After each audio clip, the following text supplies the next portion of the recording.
One of the stories that stands out for me out of all the story is the compassion way in which the Prophet Muhammad, peace be upon him, dealt with a young child who had a pet, and that pet was a bird.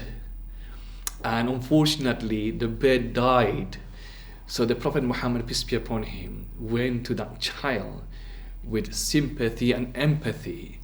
And he said to him, Ya Aba Umair, ma fa'ala Nughair. Oh Abu Umair, what's happened to your pet Nughair? So it was a rhyme also at the same time, if you understand the Arabic. But what I will learn from this story is how the Prophet Muhammad, peace be upon him, he was compassionate towards with the young children also, and showing sympathy and empathy. Even a pet had died, yes, he's showing his all remorse and regret and sympathy and empathy towards that child. So this story stands out for me because it brings many good character developments in our lives. There are many stories that are important to us. So obviously in Islam, we've got lots of prophets that we believe in. So there is the story of Prophet Moses, there's a story of Prophet Jesus, Prophet of Solomon, and obviously Prophet Muhammad, peace be upon them all. And within these stories, there's lots of lessons that we can derive.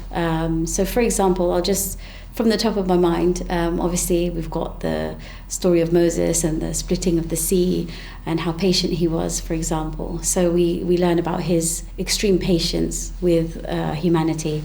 And then there's another story, it just came to the top of my mind, about the Prophet Muhammad and how a Bedouin man came with a bag of grapes for him as a present, and he really wanted him to eat it. And the Prophet Muhammad, he was a very generous man, he would usually share, but this bag of grapes he didn't share, he ate them all himself. So his companions were a bit confused, but the Bedouin man, he was really happy and he went away, he was happy that the Prophet had eaten it.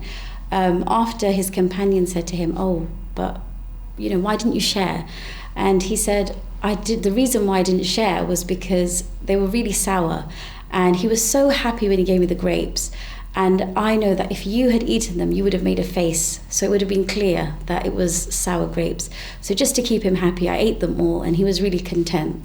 So I didn't want to upset the Bedouin man who was so eager to give me the grapes.